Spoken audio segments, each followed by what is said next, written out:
மேடை கச்சேரியில ரொம்ப நேரம் நின்னா மூட்டு வலி பயங்கரமா இருக்கு. அந்த நேரத்துல என்ன காப்பாத்துற ஒரே ஒரு ஆயில் பச்சை இலை ஆர்த்தோ ஆயில் நான் யூஸ் பண்ணிட்டு இருக்கேன். நீங்க பச்சை இலை ஆர்த்தோ ஆயில். மிகப்பெரிய பலத்தோடு இருக்கின்ற மோடி அவர்களால் 30 இடங்களில் அருணாச்சல பிரதேசத்திலே சைனா பெயரை மாற்றி வைக்கும் போது அதை தடுத்து நிறுத்துவதற்கோ அல்லது சைனா மீது நடவடிக்கை எடுப்பதற்கோ இன்றைக்கு திரளி கொண்டிருக்கின்றனர். பாரதிய ஜனதா கட்சியிலே மிகப்பெரிய பிரச்சனைகள் உள்ளே இருக்கின்றது. தேர்தல் முடிவுகளுக்கு பின்பு அது வெளியே வரும். காங்கிரஸ்க்கு வந்தது கொஞ்சம் தான். காங்கிரஸ் ஏழை கட்சி, அப்ப உண்மையான ஏழை கட்சி.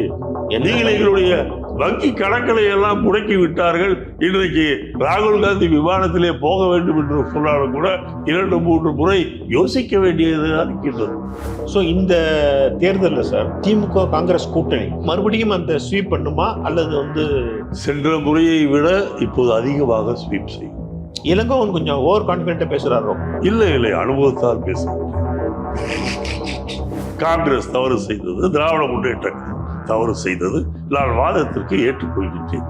நீங்கள் 10 வருடமாக இருக்கின்றீர்கள். ஸ்ரீலங்காவிற்கு மிகப்பெரிய அளவிலே பொருளுதவி செய்து அவர்களுடைய பொருளாதாரம் நசுங்கிய நேரத்தில் உதவி செய்திருக்கின்றீர்கள். அவருடைய துறைமுகங்கள் சிலவற்றை நீங்கள் ஆக்கப்பூர்வமாக எடுத்துக்கொண்டு விரிவுபடுத்தி இருக்கின்றீர்கள். பல உதவிகளை செய்திருக்கின்றீர்கள். நாம் தொலைத்த அந்த கச்சத்தீவை எடுப்பதற்கு இந்த 10 வருடங்களில் நீங்கள் ஏன் எந்த விதமான முயற்சியும் செய்யவில்லை? வாரிசுகள் இருக்கின்றார்கள். நமக்கு வாரிசாக ஒருவர் இருப்பதே தவறு, அதனாலேயே அவருக்கு பல வாய்ப்புகள் ஏற்படுத்தி கொடுக்க கூடாது என்று சொல்வதையெல்லாம் என்னால் ஏற்றுக்கொள்ள முடியாது.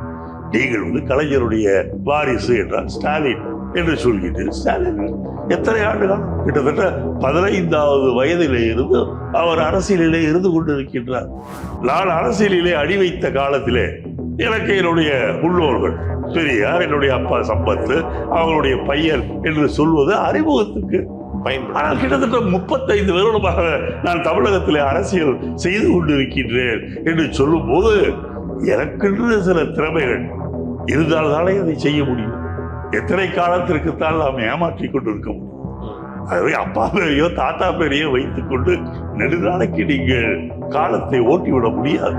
உங்களுடைய சொந்த திறமையை நீங்கள் நிரூபணம் செய்தால்தான் உங்களால் தொடர்ந்து இருக்க முடியுமே ஒழிய தாத்தா பையன் பேர சொல்லிக்கிட்டே நம்ம காலத்தை கட்ட முடியாது. இன்றைக்கு எதிர்கட்சிகள் கூட ராகுல் காந்தி அவர்கள் தான் பிரதமராக வர வேண்டும் என்று சொல்லிக் கொண்டிருந்தாலும் கூட காங்கிரஸை பொறுத்தவரையில் அதிகாரப்பூர்வமாக நாங்கள் ஏன் அறிவிக்கவில்லை என்று சொன்னார்.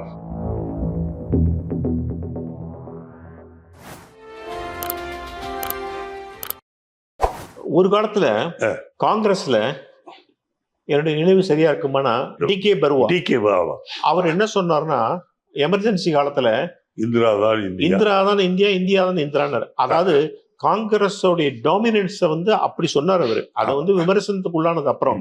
பட் காங்கிரஸ் அவ்வளோ பவர்ஃபுல்லா இருந்தது.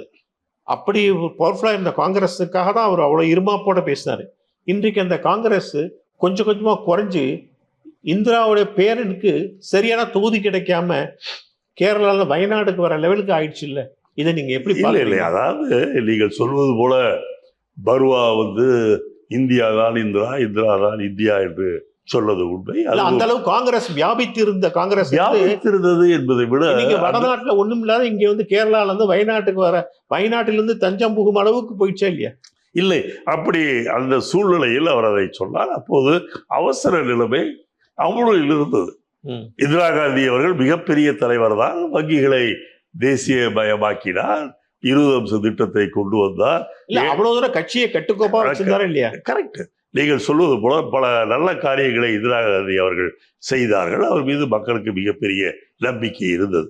ஆனால் இங்கேயோ இடறி விழுந்தாவது போல அவசர நிலைமையை கொண்டு வந்த பிறகு ஒரு வெறுப்பு மக்களுக்கு ஏற்பட்டது. அதனால்தான் அதற்கு பிறகு நடந்த தேர்தலிலே இந்திரா காந்தி அவர்கள் மிகப்பெரிய காங்கிரஸ் இயக்கம் மிகப்பெரிய தோல்வியை சந்தித்தது. ஆனால் அதை சரி செய்து கொண்டு இதே இந்திரா காந்தி மீண்டும் பிரதமராக வந்திருக்கின்றார் என்பதை நாம் மறந்துவிட முடியாது.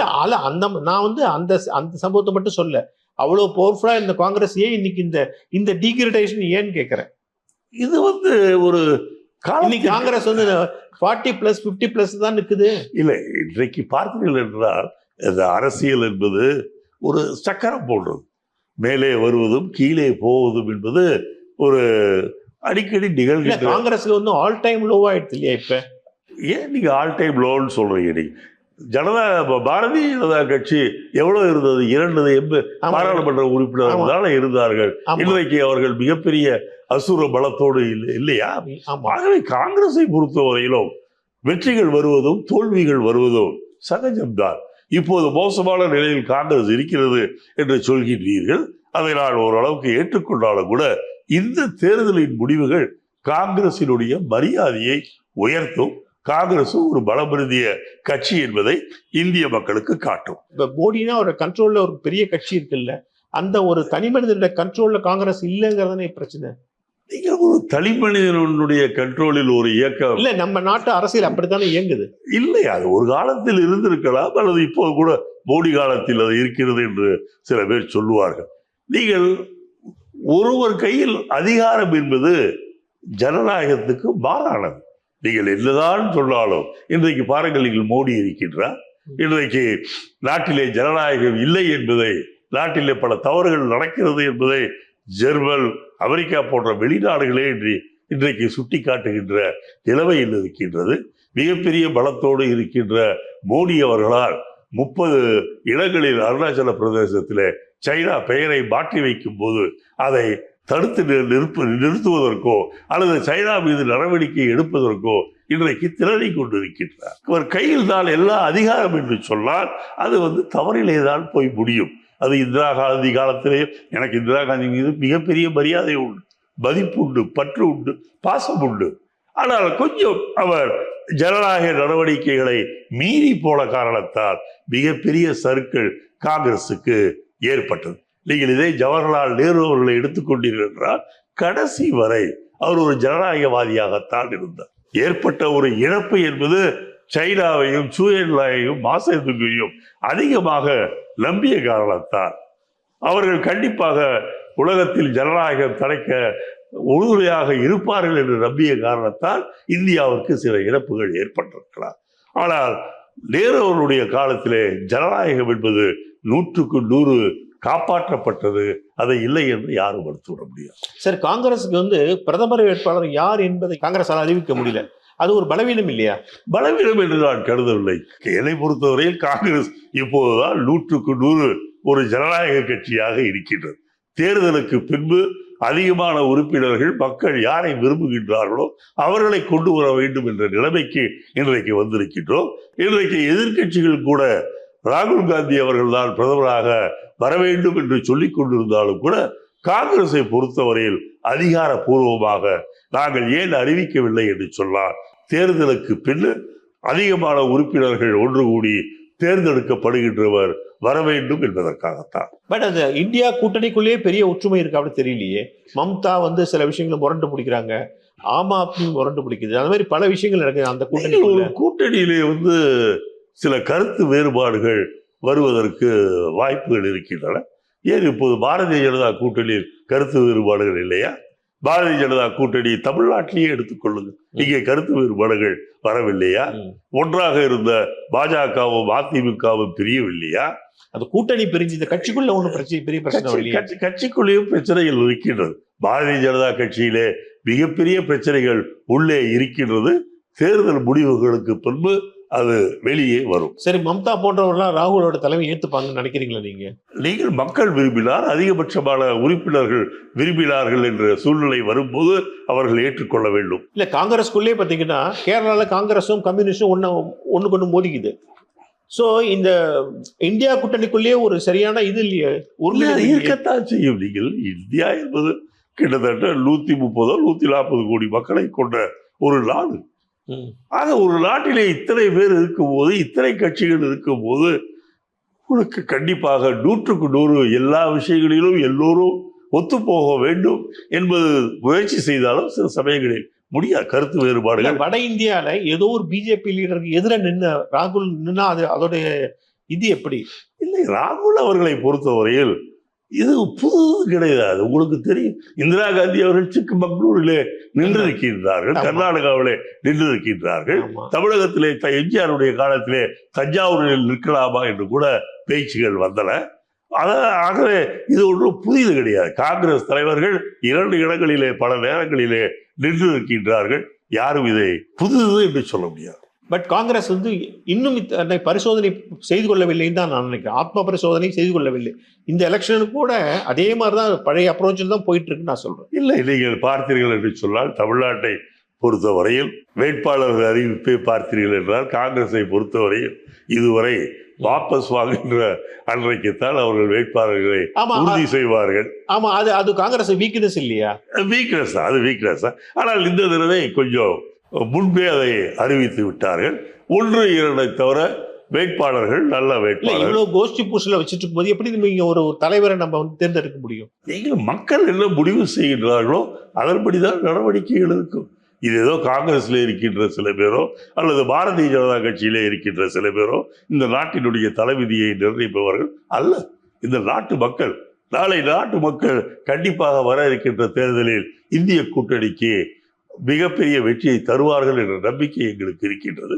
வருகின்றவர்கள் அவர்களுக்குள் யாராவது ஒருத்தரை தேர்ந்தெடுத்து செய்வார்கள் என்ற நம்பிக்கை. கச்சத்தீவு பிரச்சனையை பிரதமரே எடுத்து பேசுறாரு. 1974 காங்கிரஸ் கவர்மெண்ட் அப்ப வந்து பிரைம் மினிஸ்டர் இருந்த போது, இங்கே கலைஞர் கருணாநிதி இருந்த போது அவர் 2 பேரும் கோட்டை விட்டாங்க. 2 பேரும் அலட்சியமாக இருந்து விட்டார்கள். பிரைம் மினிஸ்டர் சொல்றாரு, அவங்க காட்டிய அலட்சியம் தான் கச்சத்தீவு நம்மை விட்டு போய்விட்டது. இப்ப 2 பேரும் சும்மா நடிக்கிறாங்க அப்படிங்கிறாரு.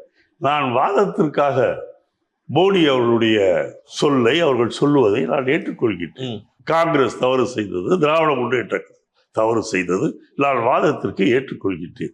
நீங்கள் 10 வருடமாக இருக்கின்றீர்கள். ஸ்ரீலங்காவிற்கு மிகப்பெரிய அளவிலே பொருளுதவி செய்து அவர்களுடைய பொருளாதாரம் நசுங்கிய நேரத்தில் உதவி செய்திருக்கின்றீர்கள். அவருடைய துறைமுகங்கள் சிலவற்றை நீங்கள் ஆக்கப்பூர்வமாக எடுத்துக்கொண்டு விரிவுபடுத்தி இருக்கின்றீர்கள். பல உதவிகளை செய்திருக்கின்றீர்கள். நாம் தொலைத்த அந்த கச்சத்தீவை எடுப்பதற்கு இந்த 10 வருடங்களில் நீங்கள் ஏன் எந்த விதமான முயற்சியும் செய்யவில்லை? நாங்கள் செய்தது தவறுதான், ஏற்றுக்கொள்கின்றேன். மிகப்பெரிய தோல்வி. தாரை வார்த்தது உண்மைதானே? தாரை வார்த்தது உண்மையா பொய்யா என்பது வேறு. வாதத்துக்கு எடுத்துக்கொள்கின்றேன். சரி சார். ஏன் இந்த 10 வருடமாக நீங்கள் அதை மீட்க நடவடிக்கை எடுக்க? தவறு செய்து விட்டோம், எங்களுக்கு மக்கள் பாடம் தந்து விட்டார்கள், உங்களுக்கு கிரீடத்தை சூட்டி விட்டார்கள். தவறு என்று சொல்கின்ற நீங்கள் அதை நிவர்த்தி செய்வதற்கு, அதை சரி செய்வதற்கு, அந்த கச்சத்தீவை மீட்பதற்கு என்ன ஒரு 2 மணி நேரம் ஆகுமா? நினைச்சா அதை மீட்பதற்கு என்ன 2 மணி நேரத்துக்கு மேலே ஆகும்போது அதையே நீங்கள் செய்யவில்லை. இல்ல, அதனால தானே தொடர்ந்து நம்ம மீன் பிடிக்க போகும்போது நம்ம மீனவர்களுக்கு அடிக்கடி பிரச்சனை வருது. காரணமே இதனால தானே வருது. பிரச்சனை எதனால் வருகின்றது என்பது வேறு. மீனவர்களுக்கு அடிக்கடி துன்பங்கள் வருகின்றது, அதை நான் ஏற்றுக்கொள்கின்றேன். சரி, கச்சத்தீவை காங்கிரசும் திமுகவும் கொடுத்து விட்டது என்பதையும் நான் ஏற்றுக்கொள்கின்றேன். இந்த 10 வருடங்களில் அதை மீட்பதற்கு நீங்கள் ஏன் எந்த விதமான முயற்சியும் எடுக்கவில்லை? இப்பயும் பேசுறீங்கிறீங்க. 10 வருஷமா நீங்க ஒண்ணும் பண்ணாம கச்சத்தீவை கொடுத்துட்டீங்கன்னு பேசுறாங்க. நீங்கள் நடவடிக்கை எடுக்க வேண்டும் என்று நினைத்தால் நீங்கள் எடுத்துக்கொண்டுதான் இருக்கின்றீர்கள். காஷ்மீரத்தில் அரசியல் சாசனத்தையே திருப்பி போட்டு இருக்கின்றீர்களே, அது போல இங்கே செய்ய முடியாதா? ஆகவே சுப்பா ஏதோ பழைய கதையெல்லாம் சொல்லிட்டு மோசம் சொல்லுவதை ஏற்றுக்கொள்ள முடியாது. எதிர்கட்சிகள் எல்லாரும் சேர்ந்து சென்ட்ரல் லெவலில் எல்லாரும் சேர்ந்து பிரதமரை வலியுறுத்திருக்கலாம்ல, நம்ம கச்சத்தீவை விட்டுட்டோம், நம்ம விடக்கூடாது. நீங்கள் இப்போதுதான் அந்த பேச்சு வந்திருக்கின்றது. நீங்கள் 10 வருடமாக நீங்கள் ஒன்றும் அதை பற்றி பேசாமல் தேர்தல் நேரத்தில் எப்படியாவது திராவிட முன்னேற்ற கழக தலைமையிலே இருக்கின்ற கூட்டணிக்கு கெட்ட பெயரை உண்டாக்க வேண்டும், இழிவு ஏற்படுத்த வேண்டும் என்பதற்காகத்தானே கச்சத்தீவை 10 வருடங்கள் ஆட்சியில் இருந்துவிட்டு இப்போது 10வது வருடத்திலே நீங்கள் எடுத்திருக்கின்றீர்கள். ஏன் அந்த பிரச்சனையை நீங்கள் அதை முடித்து வைக்கவில்லை? அந்த கச்சத்தீவை ஏன் நீங்கள் திரும்பவும் எடுத்துக்கொள்ளவில்லை? ஆகவே நீங்கள் செய்ய மற்றவர்களை குறை சொல்கின்றீர்களே ஒன்று, உங்களுடைய முதுகிலே அழுக்கு இருக்கிறது என்பதை நீங்கள் ஒத்துக்கொள்ள வேண்டும். திமுக வந்து இந்த எலெக்ஷன்ல தொடர்ந்து நேருவோட பையன், அப்புறம் இந்த கலாநிதி தயநிதி அவங்க ஃபேமிலி, இந்த மாதிரி திரும்ப அவங்க அப்புறம் கனிமொழி வாரிசுகள் தான் மீண்டும் அந்த இடத்துல இருந்து உட்கார்றாங்க. தொண்டனுக்கு அங்க வேலை இல்லை. இதை ஏற்றுக்கொள்ள இதை வந்து எடப்பாடி பல இடங்கள சொல்றாரு. நீங்கள் வாரிசுகள் இருக்கின்றார்கள், நமக்கு வாரிசாக ஒருவர் இருப்பதே தவறு, அதனாலேயே அவருக்கு பல வாய்ப்புகள் ஏற்படுத்தி கொடுக்க கூடாது என்று சொல்வதையெல்லாம் என்னால் ஏற்றுக்கொள்ள முடியாது. நீங்கள் வந்து கலைஞருடைய வாரிசு என்றால் ஸ்டாலின் என்று சொல்கிறீர்கள். ஸ்டாலின் எத்தனை ஆண்டு காலம்? கிட்டத்தட்ட 15வது வயதிலே இருந்து அவர் அரசியலிலே இருந்து கொண்டிருக்கின்றார். நீங்கள் அதே போல் வரிசையாக எடுத்துக்கொண்டார். இந்திரா காந்தியினுடைய காலத்திலே சஞ்சய் காந்தி இருந்தார் என்று சொன்னால் இளைஞர் காங்கிரசிலே கடுமையாக பாடுபட்டு அவர் மேலே வந்தார். ராஜீவ் காந்தி அவர்கள் சஞ்சய் காந்தி இறந்தவுடன், இந்திரா காந்தி இறந்தவுடன் பதவியை ஏற்றுக்கொண்டார் என்று சொன்னால் அவராக பதவியை ஏற்றுக்கொள்ளவில்லை. எல்லா கட்சிக்காரர்களும் காங்கிரஸில் இருக்கின்ற அத்தனை மூத்த தலைவர்களும் சொல்லிய காரணத்தால் அவர் அந்த வாய்ப்பை பயன்படுத்தி கொண்டு இந்த நாட்டின் பிரதமராக வந்தார். நாட்டின் பிரதமராக வந்தவர் தன்னுடைய திறமைகளை காட்டினார். இன்றைக்கு தொலைக்காட்சியும் செல்போனும், இன்றைக்கு பல விஞ்ஞான அபிவிருத்திகள், பல விஞ்ஞான முன்னேற்றங்கள் இன்றைக்கு இந்தியாவிலே ஏற்பட்டு இருக்கிறது என்று சொன்னார். அதற்கு காரணகர்த்தா ராஜீவ் காந்தி என்று சொல்கின்ற அளவுக்கு அவருடைய திறமையை காட்டி இருக்கின்றார். ஆகவே வாரிசுகள் என்பது வாரிசு என்ற காரணத்தினாலேயே அவர்களுக்கு வாய்ப்பு வரக்கூடாது என்று சொல்வதை நாம் ஏற்றுக்கொள்ள முடியாது. அதுக்காக எல்லா வாரிசும் கொடுத்துட முடியுமா? இப்ப நேருவோட பையன், அதே மாதிரி துரைமுருகனுடைய பையன், அது மாதிரி இந்த மாதிரி வாரிசுகள் எல்லாம் கொடுத்துருப்பீங்க. மக்கள் ஏற்றுக்கொண்டால் அதை நாம் எப்படி தவிர்க்க முடியும்? நீங்கள் நேருடைய மகள் இந்திரா காந்தி என்று சொல்கின்றீர்கள். நேருடைய மகள் இந்திரா காந்தி என்று சொன்னால் நேரு இருக்கும் போது அவருக்கு உதவியாக நாடு சுதந்திரம் பெற்றதிலிருந்து கடைசி வரைய இருந்தவர் இந்திரா காந்தி. அவரை கவனித்துக் கொண்டார்கள், அவருடைய வேலைகளை பார்த்து கொண்டார்கள். நேருவின் காலத்திலேயே அந்த அம்மையாரை அகில இந்திய காங்கிரஸ் கமிட்டியினுடைய தலைவராக வந்து தன் திறமையை காட்டி இருக்கின்றார். ஆகவே வாரிசுகள் என்ற காரணத்திற்காகவே அவர்களை நீங்கள் ஒதுக்கி வைக்க வேண்டும் என்று சொல்வதை ஏற்றுக்கொள்ள முடியாது. ஒருவரை பொறுத்தவரை இப்போது நான் அரசியலிலே இருக்கின்றேன் என்று சொன்னால், நான் அரசியலிலே அடி வைத்த காலத்திலே எனக்கு என்னுடைய முன்னோர்கள் பெரியார், என்னுடைய அப்பா சம்பத்து, அவருடைய பையன் என்று சொல்வது அறிமுகத்துக்கு பயன்படும். ஆனால் கிட்டத்தட்ட 35 வருடமாக நான் தமிழகத்திலே அரசியல் செய்து கொண்டிருக்கின்றேன் என்று சொல்லும் போது எனக்கென்று சில திறமைகள் இருந்தால்தானே அதை செய்ய முடியும். எத்தனை காலத்திற்குத்தான் நாம் ஏமாற்றிக் கொண்டு இருக்க முடியும்?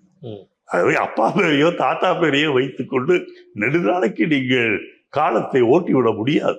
உங்களுடைய சொந்த திறமையை நீங்கள் நிரூபணம் செய்தால்தான் உங்களால் தொடர்ந்து இருக்க முடியுமே ஒழிய தாத்தா பையன் பேரன் சொல்லிக்கிட்டே நம்ம காலத்தை காட்ட முடியாது. இந்த எலெக்ஷன்ல பாட்டாளி மக்கள் கட்சி ஃபார்மிடபிள் அலையன்ஸ்னு ஒரு பேச்சு இருக்கு. ஏன்னா பாட்டாளி மக்கள் கட்சிக்கு ஒரு 10 சீட் கூட கொடுத்துருக்காங்க. அதனால பாட்டாளி மக்கள் கட்சிக்கு ரெண்டும் சேர்ந்தது அது அந்த 2 பேரும் ஒரு அலையன்ஸ் ரொம்ப ஸ்ட்ராங்கா இருக்கு. கிடையாது. நீங்கள் பாட்டாளி மக்கள் கட்சியினுடைய வரலாற்றை பார்த்தீர்கள் என்று சொன்னார். ஆரம்பத்தில் அவர் கோவிந்தசாமி, அப்புறம் அது போன்ற ஆட்கள் எல்லாம் ஒரு உழவர் உழைப்பாளர் கட்சி என்ற இதை ஆரம்பித்தார்கள். அந்த காலத்தில் கோவிந்தசாமி அவர்கள், மாணிக்கவேலு நாயக்கர் போன்றவர்கள். ஆனால் அந்த கட்சி ராமதாஸ் அவர்களுடைய இயக்கமாக மாறிய பின்பு அன்றையிலிருந்து இன்றைக்கு வரைக்கும் பார்த்தீர்கள் என்று சொன்னார், கூட்டணி என்பது கொள்கை அளவிலே இருப்பது கிடையாது, வேறு சில விஷயங்களுக்காக தான் அமைகிறது என்பது எல்லோருக்கும் தெரிந்த உண்மை. இன்றைக்கு பிரேமலதாக்காக நான் பரிதாபப்படுகின்றேன். அல்லமையாரை பொறுத்தவரையில் விஜயகாந்தினுடைய மனைவியாக இருந்தால் விஜயகாந்த் மக்களுடைய செல்வாக்கு பெற்றவர் தான் என்பதை நான் ஏற்றுக்கொள்கின்றேன். ஆனால் இன்றைக்கு அந்த கட்சியினுடைய நிலைமை எப்படி இருக்கிறது என்று சொன்னால் உங்களுக்கே தெரியும். ஆரம்பத்தில் எந்த கூட்டணியிலும் சேர முடியாமல், எந்த கூட்டணியும் அவர்களை அதிமுக அழைக்கவில்லை, பாரதிய ஜனதா கட்சி அழைக்கவில்லை. இந்த நிலையில் தடுமாறி கொண்டிருந்தார்கள். கடைசியில் எப்படியோ செட்டில் ஆகிவிட்டார். எப்படி செட்டில் ஆனார்கள் என்பது எல்லோருக்கும் தெரியும். பாமகவும் அப்படித்தான், விஜயகாந்த் கட்சியும் அப்படித்தான். ஆகவே இவர்களை பொறுத்தவரையில் கொள்கை பிடிப்போ எதுவும் இல்லாதவர்கள். இவர்களை பொறுத்தவரையில் கிடைத்தவரை லாபம், முடிந்தால் 5 பெறலாம், எவ்வளவு இது பண்ணலாம், வேற பல சலுகைகள் எவ்வளவு பண்ணிக்கொள்ள முடியும் என்றுதான் இவர்கள் நினைக்கின்றார்களே ஒழிய இவர்களால் கொள்கை அளவில் இந்த கூட்டணிக்கு இவர்கள் போவதில்லை. தருமபுரியில சௌமியா வெற்றி கூட சந்தேகம் தாங்கிறீங்களா? ஏன்னா அங்க ஏற்கனவே அன்புமணி ஜெயிச்ச தொகுதி எது, அங்க வன்னியரோட பிரசன்ஸ் ஜாஸ்தியா இருக்கு. அங்கே அன்புமணி ஜெயிச்ச தொகுதி, அதே பாமக தோத்த தொகுதியும் தருமபுரி தான். அவை என்னை பொறுத்தவரையில் அன்பு சகோதரி சௌமியா அவர்கள் நல்லபடியாக அரசியலே வர வேண்டும் என்பதை விரும்புகின்றேன். ஏனென்றால் வசதியான குடும்பத்தை சார்ந்தவர்கள் எல்லாம் மக்களுக்கு சேவை செய்ய வேண்டும் என்ற நோக்கத்தில் உண்மையாலும் வருவார்களே.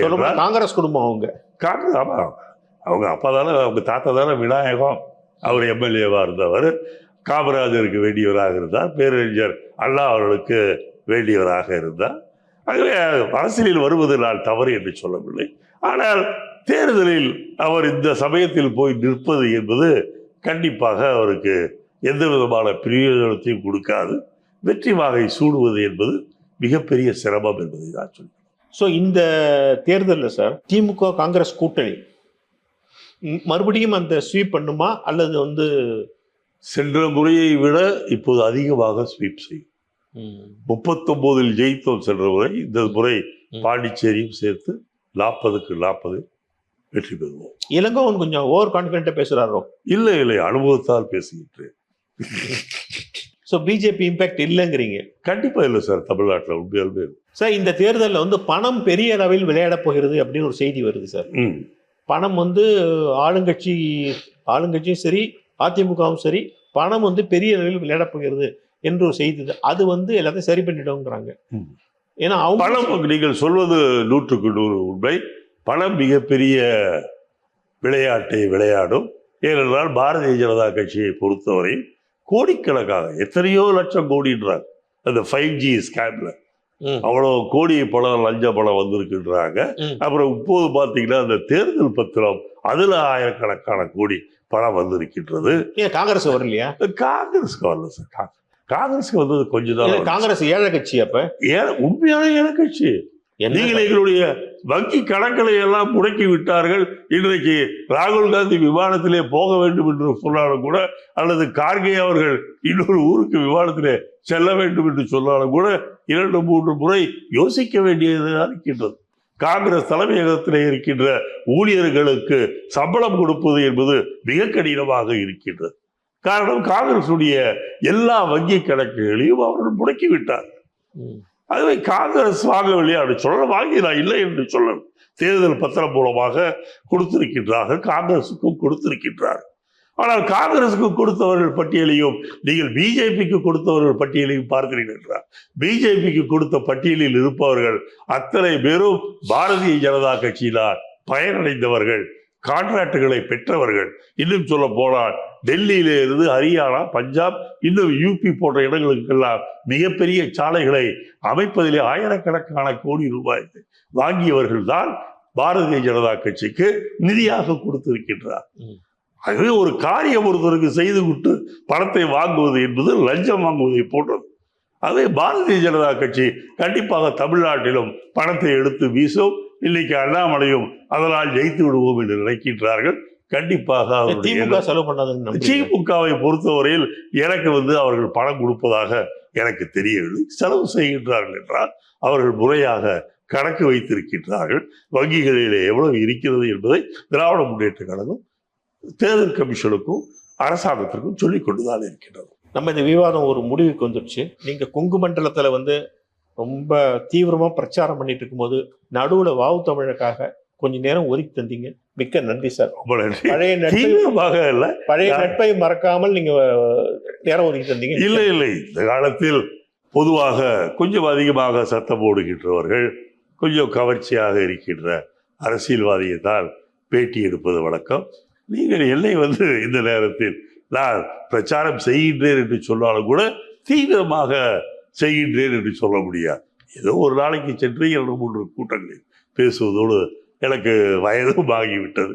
ஆகவே செய்யவில்லை என்று சொன்னாலும் கூட எனக்கு ஒரு மதிப்பளித்து என்னை பேட்டி எடுத்ததற்கு மிகவும் நன்றி சார். நன்றி.